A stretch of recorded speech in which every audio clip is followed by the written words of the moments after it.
especial que es tremendamente importante por los desafíos del futuro, en lo que respecta a agricultura, en lo que respecta a la alimentación, en lo que respecta al medio ambiente y a la ecología en general.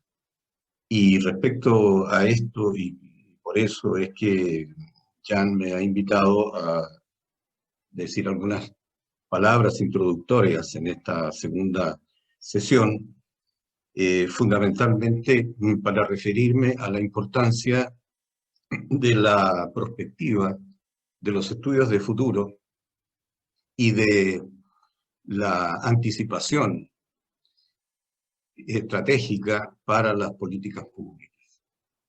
Y en ese sentido yo voy a señalar algunas cosas que desde la perspectiva del Millennium Project y desde la perspectiva de quienes nos dedicamos a los estudios de futuro, resultan.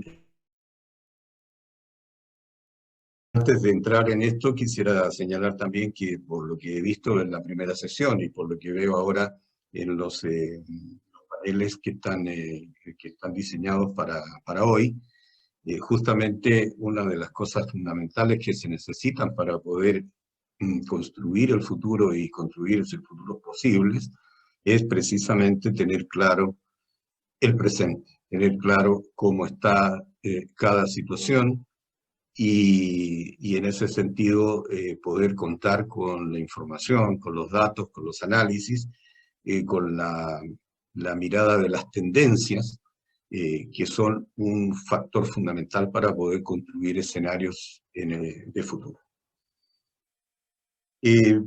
Para diseñar las políticas públicas, porque al final se trata de esto, de que el Estado sea capaz de generar los marcos institucionales de políticas para que los actores podamos desarrollar nuestra tarea. Para el diseño de las políticas públicas y tomar decisiones estratégicas, es fundamental, por una parte, estudiar el pasado, y para eso tenemos la historia, la ucronía, la comprensión retrospectiva o el hindsight. Hay que estudiar también el presente, y para eso tenemos, bueno, la sociología, la ciencia política, el estudio de las tendencias y una serie de disciplinas que nos permiten saber qué está pasando en el presente. Pero también hay que estudiar el futuro, y esta es una relación sinérgica, pasado, presente, futuro, y para estudiar el futuro existe una disciplina, una metodología que es la prospectiva. Y la prospectiva se transforma en estratégica cuando, además de prospectar el futuro, que no existe, sino que hay que construirlo, se transforma en estratégica cuando además tomamos decisiones sobre qué futuro queremos construir. Lo que podemos observar actualmente en el mundo y a la escala local, estatal y global, es que hay mucha desconexión entre la prospectiva y las políticas públicas.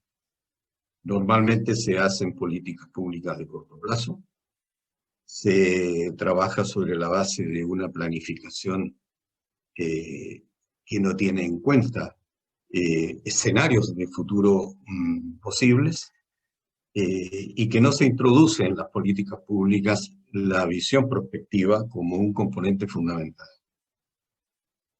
Esto está cambiando un poco a raíz de la pandemia, porque la pandemia ha sido como un hecho disruptivo que nos ha así de pronto impactado y que nos ha hecho pensar en que por qué esto no fue previsto o por qué esto no fue debidamente anticipado por las políticas. Entonces tenemos que la Unión Europea ha creado una vicepresidencia de prospectiva, ha creado un instituto que se dedica a los estudios de futuro para las políticas públicas. Diversos gobiernos europeos tienen unidades de prospectiva, o como Francia, incluso un ministerio. En América Latina también, y en Centroamérica hay varios institutos que están dedicados a esto. a esta disciplina tenemos la Red Iberoamericana de Prospectiva, que es muy activa y que va desde México hasta Chile. En fin, pero justamente lo que estamos tratando de impulsar es que exista realmente una conexión entre la prospectiva y las políticas. Y que los estudios prospectivos no se queden solamente en estudios, sino que efectivamente sean considerados. Una palabra respecto a la prospectiva. Es una disciplina, he dicho yo, una metodología, es un proceso sistemático, es un proceso sistémico también, que procura la anticipación fundamentalmente para reducir la incertidumbre y para instalar la prevención en las políticas públicas, pero también en las empresas, en las organizaciones no gubernamentales, y ojalá fuera posible eso también en la vida misma de todas las personas. Se utilizan metodologías apropiadas que combinan tres cosas: el análisis de las tendencias, para lo cual necesitamos estudiar muy bien el presente; la creación de escenarios de futuros posibles, porque como dijimos, el futuro no existe, sino que se construye; y la planificación estratégica. Esta combinación de estudio de tendencias, de creación de escenarios y una planificación estratégica sobre la base de los escenarios creados, o los escenarios que hemos decidido que son los escenarios posibles y hemos elegido estos, es lo que constituye efectivamente una visión prospectiva y estratégica a lo cual estamos dedicados. Un dato que quisiera dar a este respecto: el costo de la no anticipación. Fíjense todos, fijémonos en que con respecto a la actual crisis del COVID, hubo investigaciones prospectivas, no solo de carácter científico, sino también anticipatorias desde el punto de vista del análisis de tendencias, que no fueron tomadas en cuenta. Concretamente, el Millennium Project, en el informe State of the anuncia o previene respecto al riesgo cierto de que se produjera una pandemia debido precisamente a la mutación de los virus y debido precisamente a que esta mutación de virus y esta transmisión de virus de los animales a las personas se iba a expandir rápidamente por el mundo a lomos de la globalización. Los sistemas de inteligencia de Estados Unidos del año 2000 en adelante hicieron lo mismo. La Universidad de Hong Kong en el año 2017, en forma muy específica, señaló que el virus SARS-2 iba a irrumpir en el sistema, en la ecología del ecosistema, y que nos iba a generar una pandemia. Y por su parte la Organización Mundial de la Salud, que además es tan vilipendiada porque se le echan todas las culpas a la OMC, de esto, el año 2019, en un informe que además se llama muy gráficamente "El mundo está en peligro", habla específicamente de esta situación. No se tuvo en cuenta cuál ha sido el daño, porque esta es más que una pandemia, es una sindemia, es un conjunto de situaciones que generan una crisis global sistémica. Visto solamente desde el punto de vista económico, el daño económico global de la pandemia a finales del año pasado ha sido calculado en 2.6 billones de dólares americanos, ¿no? O sea, visión de billones, no la visión que tenemos de los latinos de billones. Sin embargo, una inversión solamente del 2% de esa misma cifra, del 2%, habría permitido evitar o atenuar los efectos de esta pandemia. En fin, hay muchos otros ejemplos que se pueden dar. Ya sabemos lo que esto significa, un retroceso de 10 años en el crecimiento, por ejemplo, de América Latina y en el ingreso a América Latina, etc. En tercer lugar, quisiera mencionar que la pandemia es un hecho disruptivo, un cisne negro, como se denomina en perspectiva, y es un hecho que irrumpe y que cambia y altera las predicciones, etc. Hay 4 hechos sinérgicos que nos están impactando en el siglo XXI y que tienen directa relación con lo que aquí en este evento se está analizando. Primero, la globalización. La globalización, pero no estamos hablando ni siquiera de la globalización del siglo XX, sino que estamos hablando ya de una globalización del siglo XXI que tiene otras características, aceleradas además por la pandemia. Internet es un hecho nuevo. ¿Por qué digo nuevo? Porque el año 2000 Internet todavía no estaba, por ejemplo, hace 20 años solamente, Internet no estaba eh, expandido por el mundo, ni además con todas las características que tiene Internet hoy día. Eso es un hecho completamente nuevo, es una globalización distinta. La inteligencia artificial, la singularidad tecnológica, es otro de los componentes, estos es otro de los hechos sinérgicos que junto con la globalización en la Internet han cambiado completamente el futuro.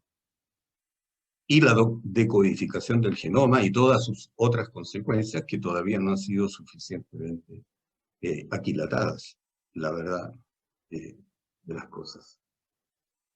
Estos 4, hay muchos más, pero de estos 4 derivan muchas otras situaciones. ¿Y qué pasa con ello? Que como ya se dijo hace mucho tiempo, el futuro ya no es lo que era.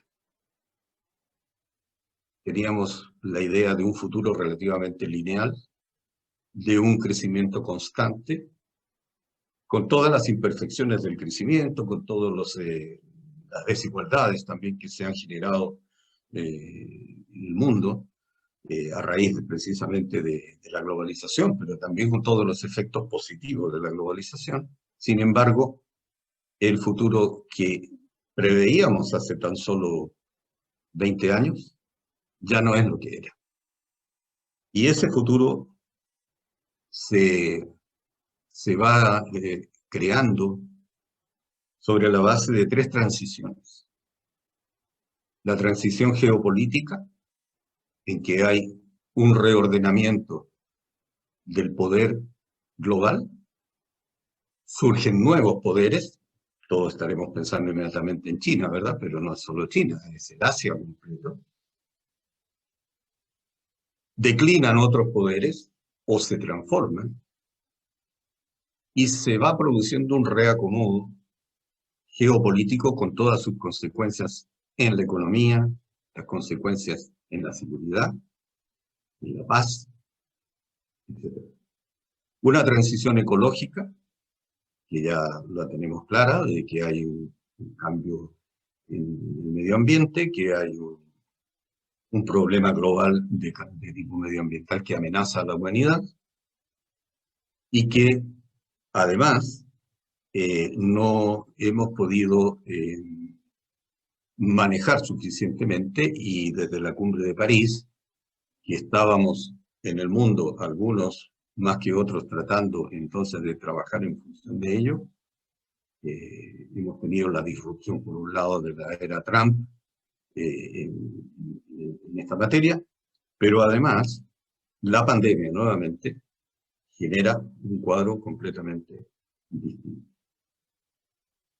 Y una transición digital, el cambio tecnológico acelerado, el cambio tecnológico que nos va impactando en el futuro del trabajo, en el futuro de la educación, que nos va impactando en la medicina, en la biología, en el medio ambiente también, en la producción agrícola, etc. Estas tres transiciones son sinérgicas, se interrelacionan. La transición digital al mismo tiempo genera una nueva situación geopolítica, porque quien controle las nuevas tecnologías tendrá un poder distinto en el mundo. Sí.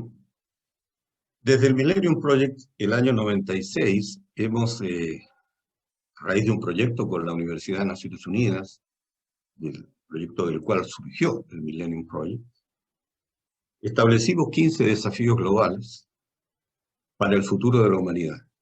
Desafíos que vamos revisando año a año, a través del informe del estado del futuro, pero como tales desafíos no han cambiado. Y el principal desafío, si bien están todos relacionados estos 15, es precisamente el desarrollo sostenible, el cambio climático, la sustentabilidad ambiental. Y todo lo que deriva, el agua, la producción de alimentos, etcétera, etcétera. Y por otra parte, el 2015, todos lo sabemos, fue establecida la Agenda 2030 de los Objetivos de Desarrollo Sostenible o Sustentable por las Naciones Unidas, una decisión de la comunidad internacional que pretende, a través de estos 17 objetivos, dar un salto cualitativo, pretendía dar un salto cualitativo. Y fundamentalmente, lo primero, derrotar la extrema pobreza a través de estos 17 objetivos. Objetivos que tienen que ser hoy día revisados porque hemos retrocedido 10 años en muchos aspectos y que por lo tanto tenemos que recalibrar. No porque los objetivos vayan a cambiar, sino que porque las condiciones de cumplimiento de esos objetivos han cambiado. Y entonces la perspectiva tiene mucho que ver con ello. Esta disciplina, esta anticipación, esta capacidad de entender los procesos y de auscultar el futuro para mejorar las políticas públicas o para construir mejores políticas públicas en función del futuro. Finalmente quisiera mencionar que los desafíos que toda esta situación, esta transición, esta triple transición que estamos viviendo, los desafíos que genera para la agricultura y genera al mismo tiempo oportunidades, futuros posibles a partir de las tendencias existentes. Y por ejemplo, al 2050 tendremos 2.000 millones más de habitantes en la Tierra, a pesar de que hay también una disminución, ¿verdad?, en los índices demográficos en los países desarrollados. Sin embargo, globalmente habrá 2.000 millones más de habitantes en la Tierra. Es un reto demográfico enorme. Porque además, esta población que va creciendo, fundamentalmente crece en los países de menor desarrollo. Que a su vez son países donde hay más jóvenes. Y todo ello es un gran desafío desde el punto de vista sistémico. Esto significa que, según la FAO, hay que doblar la producción de alimentos al 2050. Pero estos alimentos, según la definición de la FAO, tienen que ser seguros, tienen que ser inocuos, tienen que ser nutritivos y además tienen que ser accesibles. Entonces ahí hay un tremendo desafío para la producción agropecuaria, que tiene muchas derivadas, como se ha visto en este evento y se verá durante el día de hoy. El otro desafío para la agricultura es la productividad, unido a esta necesidad de doblar la producción de alimentos. La productividad de la agricultura y en general, pero específicamente la agricultura, va muy unido a la digitalización, a la transición digital. La agricultura de precisión, la agricultura digital son hoy día temas que tienen que ser considerados en cualquier política pública que se relacione con ello. Por ejemplo, la Organización Mundial de la Propiedad Intelectual, el año 2017, emitió un informe muy interesante centrado precisamente en la innovación aplicada a la agricultura. Significativamente ese informe se llamó "La innovación alimentará al mundo", y con una serie de indicadores, de estudios, señala de qué manera la innovación es el factor fundamental para poder cumplir con estos otros desafíos y retos que tiene la agricultura y la producción alimentaria.